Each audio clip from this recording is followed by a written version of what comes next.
Bueno, ahora sí. ¿Y qué pasó?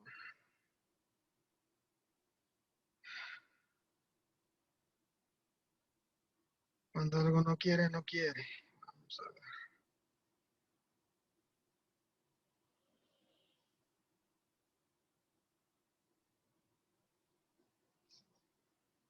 Ok, bueno. Entonces, habíamos hablado que todo organismo necesita energía para funcionar, que nuestro organismo va a poseer una capacidad muy peculiar para poder extraer energía de los alimentos y transferirla, por ejemplo, a los elementos musculares contráctiles. Es decir, vamos a tomar básicamente los nutrientes y los vamos a transformar en energía para que funcione todo el cuerpo, pero vamos a hablar específicamente del sistema musculoesquelético, que es lo que más nos va a interesar en este momento. Algunos conceptos básicos. Primero, la caloría. La caloría va a ser la cantidad de energía necesaria para aumentar 1 grado la temperatura de 1 litro de agua. El ATP, voy a volver a detenerme acá, sumamente importante, es la molécula primordial que nos va a proporcionar energía durante la actividad física. Van a haber dos tipos de reacciones energéticas, es decir, dos formas en las cuales se va a producir la energía. Una que va a ser en presencia del oxígeno y de ahora en adelante los vamos a llamar a todo lo que sea una reacción química que produzca energía con oxígeno, le vamos a llamar una reacción o un consumo energético aeróbico, y todo aquello que no utilice oxígeno le vamos a llamar un consumo energético o un tipo de reacción química anaeróbica. La energía va a provenir de varias fuentes. Primero, el ATP, que es la principal molécula productora de energía, pero vamos a tener dos formas de usar el ATP. El ATP que ya está en las células, que no necesita realmente ningún nutriente inmediato para producirse. El CRP, que es el creatinfosfato, que es una molécula similar. Los carbohidratos, las grasas y las proteínas. Algunos conceptos importantes o algunas palabritas que debemos entender. La primera es la glucólisis, que es la forma o la reacción química mediante la cual una molécula de glucosa se va a partir y va a producir energía.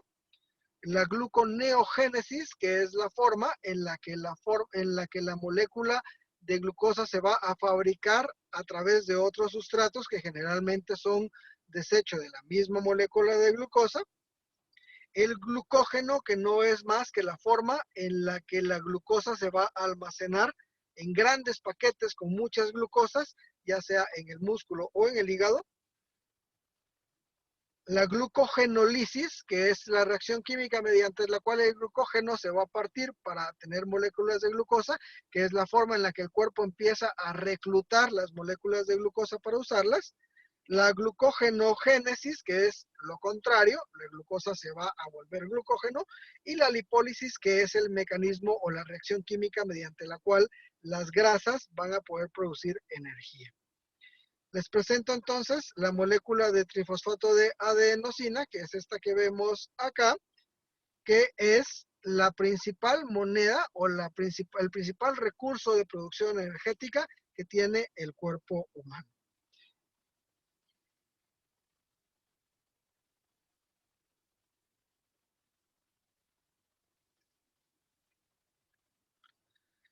Dijimos que el ATP es la moneda de cambio energético y es la molécula más importante de esta charla, y va a ser una molécula de la cual vamos a hablar a lo largo de todo el curso. Ya el doctor Álvarez y la doctora Vargas hablaron un poco del ATP en las diferentes reacciones químicas que hay, aeróbicas y anaeróbicas. Cada vez que se inicia el trabajo, sobre todo cuando es un trabajo de alta intensidad de inicio, se va a utilizar ATP para producir energía. La ruptura de una molécula de ATP, que es trifosfato de adenosina, en una molécula de ADP, que es difosfato de adenosina, va a producir 7.3 kilocalorías. Múltiples reacciones químicas van a producir un proceso que se llama la fosforilación oxidativa. Es un proceso bastante complejo en el cual no voy a ahondar mucho, solo quiero que sepan que la célula, en su proceso respiratorio, o sea, en el proceso en el cual la mitocondria, que es un organelo de la célula, respira y hace que la célula funcione, va a producir una serie de eventos químicos que se conocen como la fosforilación oxidativa. Esta fosforilación oxidativa va a dar como resultado la formación de ATPs nativos, es decir, ATPs que ya viven en la célula, que ya están en la célula. Esta hace que se mantenga una reserva intrínseca de ATP. Esta reserva va a ser limitada entre 80 y 120 moléculas de ATP que son capaces de brindar máxima energía anaeróbica durante un tiempo más o menos de 6 a 8 segundos. ¿Qué quiere decir esto? Cuando yo exploto y voy a hacer una actividad física de alta intensidad, yo tengo una máxima energía disponible durante 6 a 8 segundos. Esto era lo que les decía anteriormente, que por ejemplo los corredores de 100 metros planos van a correr con toda su energía los primeros 8 segundos y los últimos 2 a 4 segundos de la carrera, dependiendo de los tiempos del atleta, va a desacelerar o va a trabajar con menos intensidad mediante el uso de la siguiente molécula de cambio que va a ser la creatinfosfato. Se acaba el ATP y entonces el músculo empieza a utilizar la creatinfosfato, que es otra molécula que va a estar dentro de la célula y va a ser capaz de suministrar energía a altas cantidades por 8 a 12 segundos más, para un total más o menos de 20 segundos entre ATP nativo y CRP. Estos 8 o 12 segundos va a ser energía de alta intensidad, pero no una energía con tanta intensidad ni tan explosiva como la que puede brindar el ATP, porque la creatinfosfato produce energía o libera energía en menor cantidad y en menor velocidad. Vemos acá entonces lo que les hablaba de la fosforilación oxidativa. Lo único que tenemos que entender acá es estas palabritas NADH y FADH. El FAD y el NAD son dos moléculas que al oxidarse, al ganar o perder hidrógenos, van a producir moléculas de ATP, que son las que en la fase 2 se van a quedar en la célula. ¿Dónde utilizamos el ATP nativo y el CRP de manera predominante? En cualquier actividad explosiva de menos de 10 a 20 segundos. Aquí podemos hablar, por ejemplo, del levantamiento muerto, de los 100 metros planos, de cualquier cosa que sea lanzar y de cualquier cosa que sea saltar con toda la intensidad posible en un periodo muy breve de tiempo. Bueno, ¿qué pasa cuando se nos acaban el ATP nativo y el CRP, el creatinfosfato que tenemos en la célula? Pues de algún lugar hay que sacar más energía. Y entonces, el primer sustrato, el primer nutriente que se va a utilizar para producir energía va a ser los carbohidratos. Los carbohidratos van a ser el único sustrato, el único nutriente que va a ser capaz de producir energía tanto en condiciones aeróbicas como en condiciones anaeróbicas. Ni las grasas ni las proteínas pueden producir energía en condiciones anaeróbicas. La fuente energética principal va a ser la glucosa, que es el carbohidrato más importante cuando hablamos de sustratos energéticos en el ejercicio. Algunas otras moléculas como la fructosa pueden volverse glucosa y pueden producir energía, pero el principal sustrato por mucho siempre va a ser la glucosa. ¿Dónde va a haber glucosa? En la sangre, en el músculo, y aparte van a haber aquellos depósitos que hablamos de glucógeno en hígado y en músculos. El músculo va a tener glucosa libre y va a tener depósitos de glucógeno. Existen algunas hormonas, que son las hormonas reguladoras, que básicamente son tres: la insulina, las catecolaminas, que van a ser la adrenalina y la noradrenalina, y el glucagón. De ellas vamos a hablar en un momento. Cada gramo de azúcar va a producir un aproximado de 4 calorías.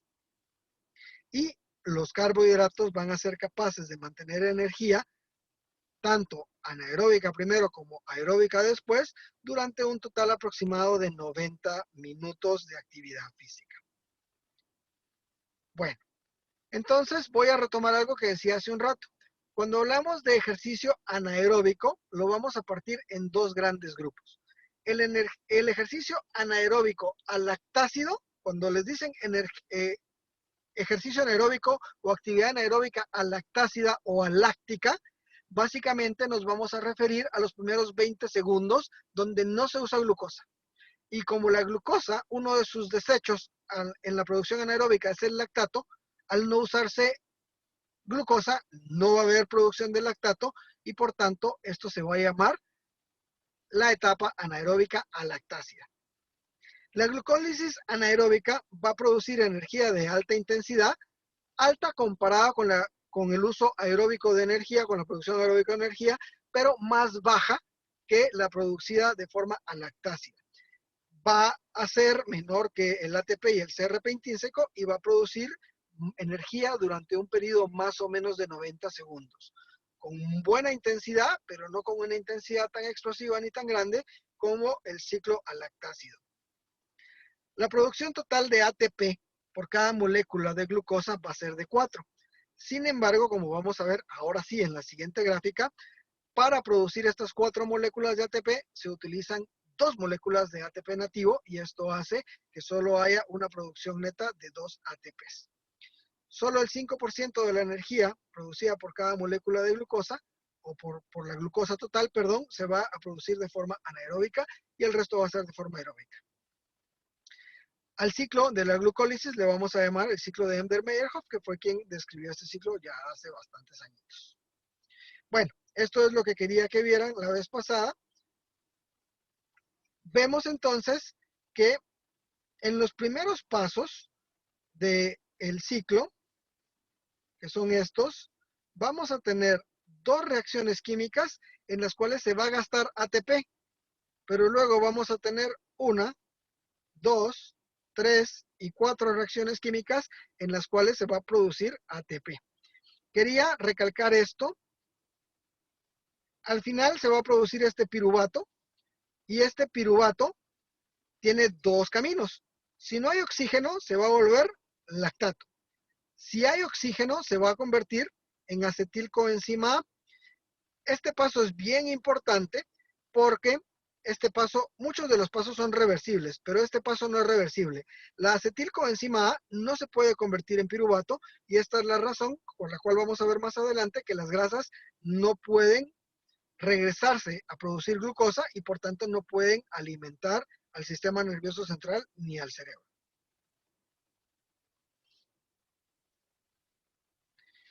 ¿En qué ejercicios vamos a utilizar el sistema anaeróbico? Básicamente en aquellos sistemas en donde vamos a trabajar con intensidades altas durante minuto y medio. Por ejemplo, un punto en squash que sea de alta intensidad, por ejemplo, en ciertas competiciones de natación y en las carreras como los 400 y 800 metros planos en atletismo. Seguimos entonces, ya se nos acabó el ATP, ya se nos acabó el CRP y ya usamos toda la glucosa sin oxígeno. Entonces no nos queda otra más que mediante el oxígeno reciclar las moléculas de piruvato para formar nuevas moléculas de glucosa y de esta manera producir mucha más energía, aunque a un ritmo mucho más bajo, que nos va a producir actividad de menos intensidad. La glucosa con oxígeno nos va a poder producir energía de 90 a 120 minutos. Cuando se acaban los carbohidratos, la intensidad de la actividad física tiene que bajar. Por eso es que muchos maratonistas, sobre todo cuando son principiantes, van a tener un fenómeno que le llaman el golpe contra la pared, que es decir, que se acaban las reservas de carbohidratos y entonces esto va a hacer que empiecen a utilizar predominantemente grasas y como las grasas producen energía a un ritmo menor todavía, la intensidad del ejercicio no queda otra más que bajarla. Es importante esto porque con el entrenamiento suceden varias cosas, entre ellas que el cuerpo es capaz de utilizar las grasas de forma temprana.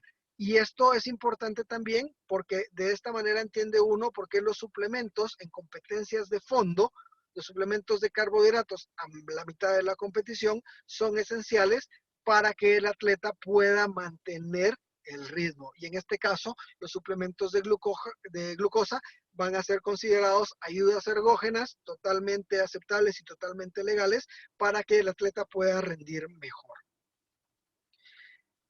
¿Dónde se va a producir la energía en el sistema aeróbico a través de un ciclo químico que se llama el ciclo de Krebs, que vamos a ver en un segundo. Acá vamos a formar 32 ATPs, que son mucho más que los 2 ATPs que se producen en la glucólisis anaeróbica.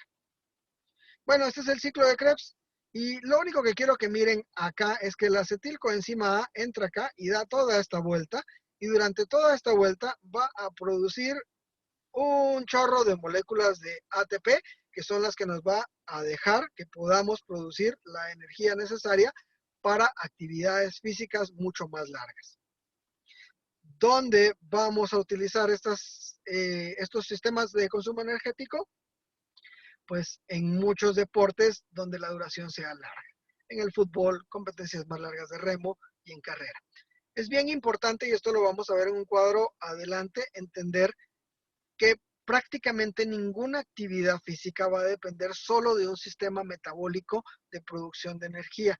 Generalmente van a haber combinaciones.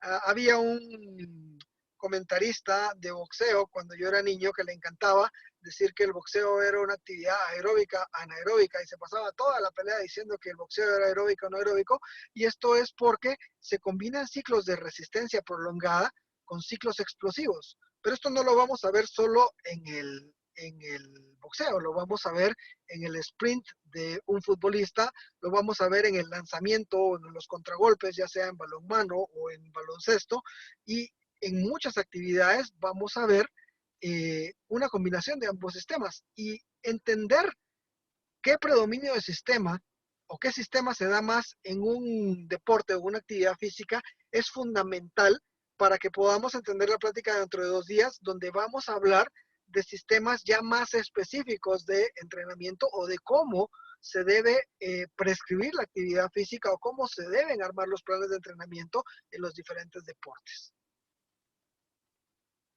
Bueno, y se nos acaban los carbohidratos. Después de los 90 minutos empezamos a utilizar grasas. No exclusivamente, como les explicábamos y como vamos a hablar más adelante en otras charlas, el atleta bien entrenado, y esto lo vamos a ver ya en entrenamientos específicos, sobre todo en el entrenamiento aeróbico específico, se pueden utilizar grasas de forma más temprana, pero para fines prácticos las grasas usualmente se van a usar predominantemente en actividades de muy larga duración. Y el ciclo químico mediante el cual las grasas van a producir energía se llama la lipólisis o la beta oxidación. Los lípidos, los triglicéridos y las moléculas grasas, mediante ciertas reacciones químicas, se van a degradar y se van a convertir en acetilcoenzima A. Y se recuerdan, la acetilcoenzima A entra al ciclo de Krebs y produce el montón de moléculas de energía de las cuales ya habíamos hablado. Ya habíamos hablado que el acetilcoenzima A, pirruvato, no es reversible y por tanto no puede alimentar el cerebro y el sistema nervioso central. A partir de los 90 minutos se va a dar un uso predominante de las grasas, el mecanismo de producción va a ser mucho más lento y esto exige bajar la intensidad. Esto hay que entenderlo cuando nosotros tenemos muchas veces personas que entrenan, ya lo vamos a ver el miércoles cómo se debe entrenar, pero personas que realizan actividad física solo 1 o 2 veces por semana, 30, 45 minutos y se estancan y no pierden peso y se frustran. La principal razón es que si no hay un entrenamiento cíclico, no se puede enseñar al organismo a utilizar grasas tempranamente y como no se está llegando a los 90 minutos, tampoco se van a utilizar las grasas de forma natural y aquí es donde muchas veces pues el ejercicio puede servir para mejorar función cardiorrespiratoria, pero no para bajar de peso. Y aproximadamente, como les decía, al principio las grasas producen más energía que los carbohidratos, van a ser 147 ATP y cada gramo de grasa va a equivaler a 9 kilocalorías, que es más del doble que lo que representa un gramo de proteína o un gramo de glucosa. Como habíamos hablado, en individuos entrenados tienen mejor circulación y tienen mitocondrias más grandes, que es donde se produce la lipólisis, y esto va a hacer que utilicen grasas antes y van a conservar más glucógeno. Y por eso es que un maratonista bien entrenado difícilmente va a golpear contra la pared. Cuando hacemos entrenamientos específicos, el metabolismo o el organismo aprende a utilizar más y mejor las grasas. ¿Dónde vamos a usar grasas? Pues ya habíamos hablado básicamente en todas las competencias de fondo. Finalmente, el último sustrato energético van a ser las proteínas. No hay mucho de qué hablar. Las proteínas no se almacenan en el cuerpo, van a estar de forma estructural, van a ser el andamio de la mayor parte de estructuras del cuerpo y en actividades muy particulares, por ejemplo, el caso del que hablaba el doctor Álvarez la vez pasada, del directivo que es este señor de apellido Sagastume, que hace competencias de 2-3 días de duración, que son extenuantes, entonces ya se empiezan a utilizar proteínas. Cuando no hay suplementos de carbohidratos y cuando no hay una buena alimentación, una buena reposición, sucede lo que le pasó a este señor, que empieza a utilizar proteínas estructurales, en este caso empezó a utilizar proteínas del riñón, y por eso fue que cuando regresó a Guatemala, pues tenía las lesiones renales, el problema renal del cual el doctor Álvarez nos habló en la plática pasada. Algunos aminoácidos en condiciones muy especiales pueden generar piruvato y esto sería una excepción a lo de la glucosa del sistema nervioso central, pero es tampoco que realmente para fines prácticos no tiene ninguna relevancia.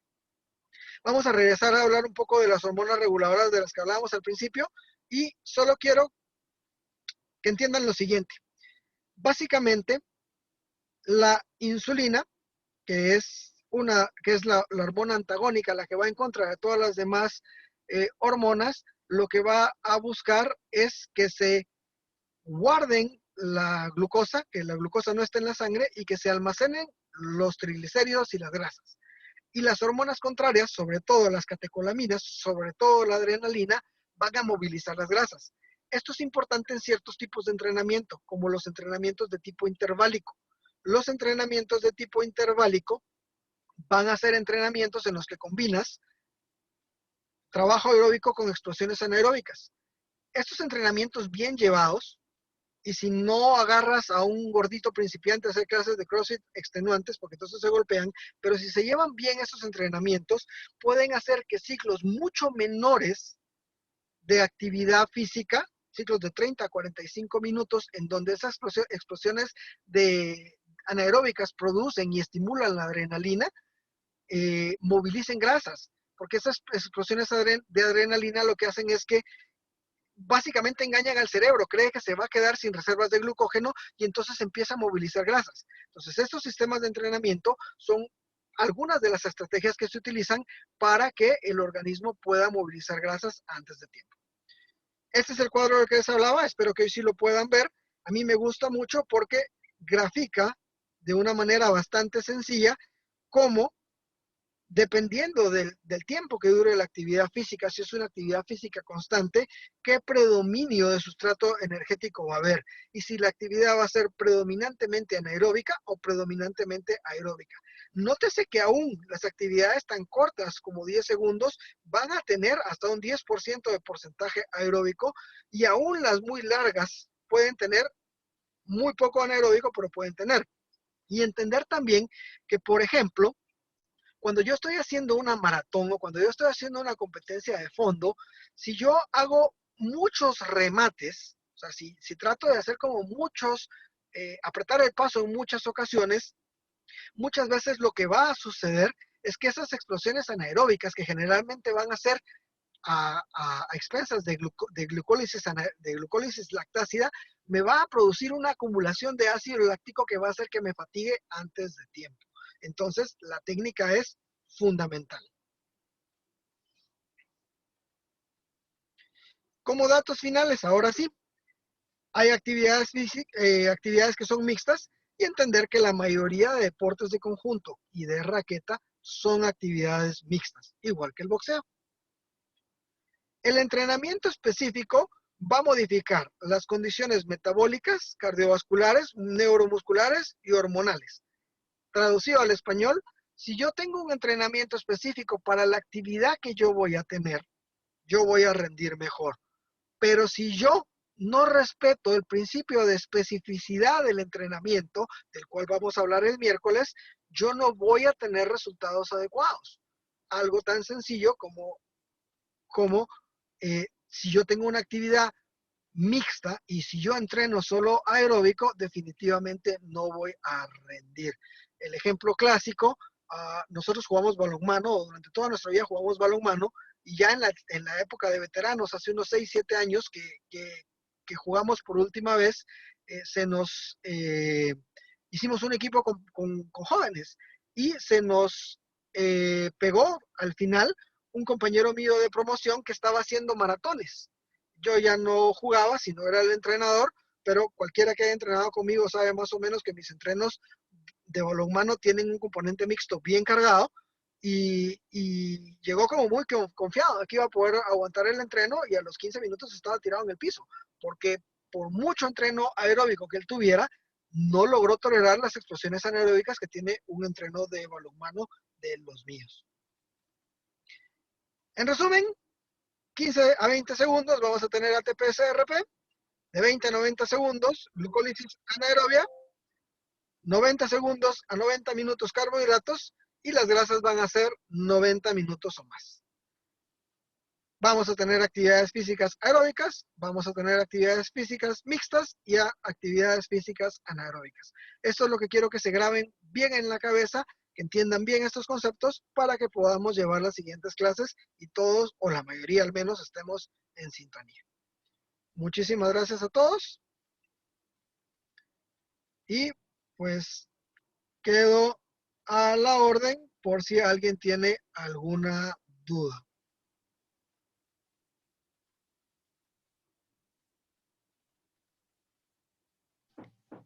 Ok, muchas gracias, doctor. Yo tenía una duda con respecto al trabajo de natación. Por Ajá. ejemplo, cuando trabajamos 25 metros sin respiración.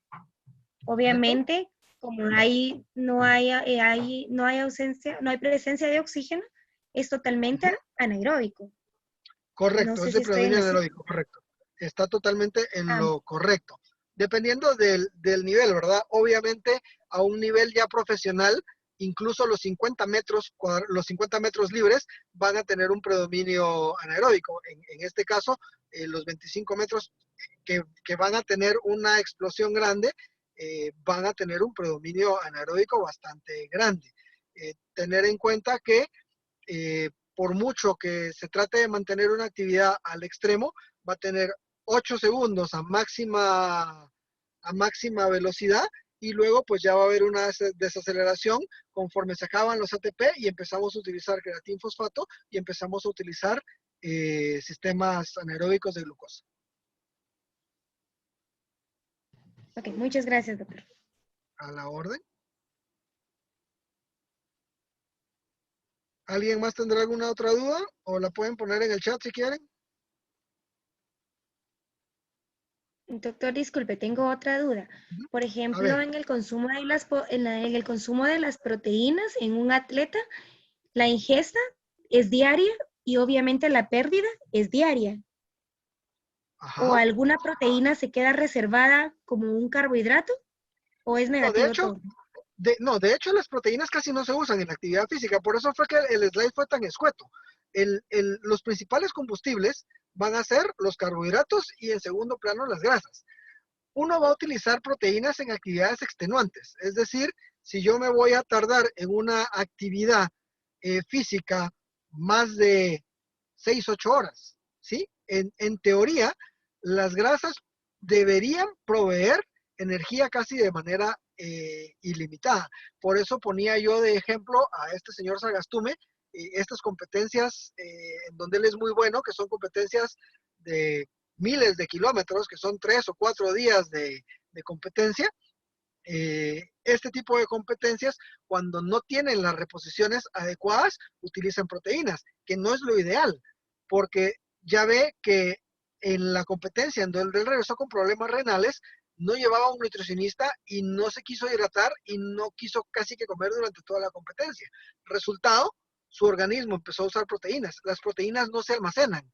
Las proteínas van a estar solo en forma estructurales. Por ejemplo, los músculos están hechos en gran parte a base de proteínas.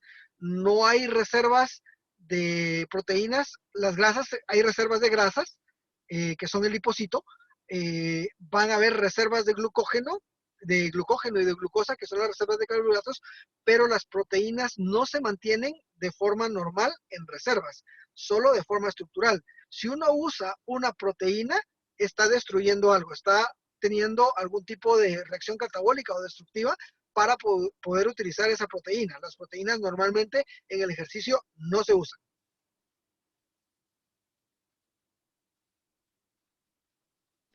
Muy bien, gracias, doctor.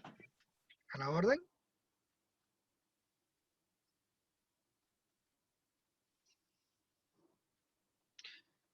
En una de mis clases de U tocaron el tema de la EPOC.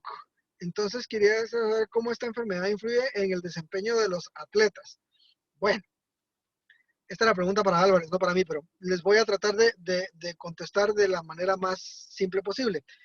La enfermedad pulmonar obstructiva crónica lo que produce es una menor capacidad del pulmón de oxigenar la sangre. Entonces, cualquier enfermedad pulmonar obstructiva crónica va a disminuir la capacidad aeróbica y el consumo máximo de oxígeno de cualquier individuo. Ahora bien, el ejercicio también se prescribe, aunque de una manera muy rígida, y aquí sí tiene que ser un neumólogo, un internista, un médico del deporte el que tiene que estar a la par del individuo con el ejercicio, con un oxímetro y todo lo demás, porque cualquier actividad física, aún en el pulmón más dañado, va a aumentar la capacidad del pulmón de expandirse y la fuerza y el volumen de aire que el pulmón es capaz de manejar. Entonces, obviamente, aunque sea un pulmón que está funcionando mal, que no capte bien oxígeno, si jala un poco más de oxígeno globalmente, aunque sus alvéolos y las estructuras que pasen oxígeno no funcionan bien, esto va a hacer que haya una mejoría en cuanto a la oxigenación de los tejidos. Voy a poner como analogía, por ejemplo, algo de mi especialidad para que me entiendan cómo funciona este asunto. Si nosotros tenemos desgastado el cartílago de una articulación, la articulación se lubrica menos. Sin embargo, cuando ponemos a mover la articulación, el calor hace que el poco cartílago que quede produzca más líquido sinovial. Por eso es que la actividad física también ayuda a las personas que tienen el cartílago desgastado. Entonces, entrenando pulmón, entrenando corazón, aumenta la eficacia en la que estos funcionan, aún en los pulmones que estén enfermos. No sé si con esto contesto la pregunta. Esta era de Pablo Escobar. No sé si te contesto la pregunta, Pablo.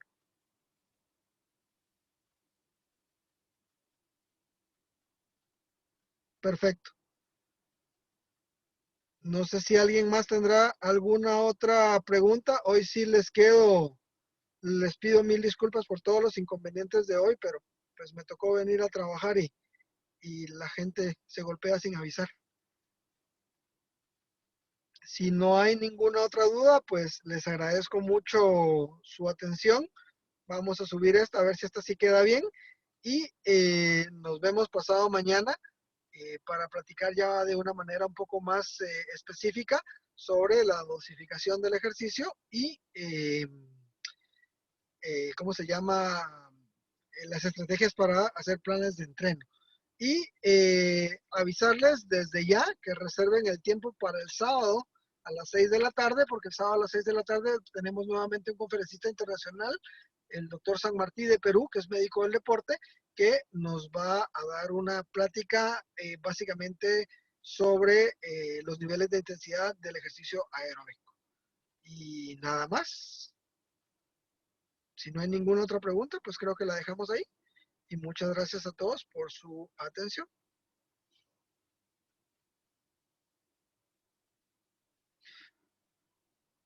Todos están en el chat, ¿verdad? Si no hubiera alguien en el chat, pues ya saben que me pueden pasar su teléfono por el chat. Voy a dejar esto abierto unos minutitos para tomar datos. detengo el video y el audio y que tengan muy feliz noche a todos.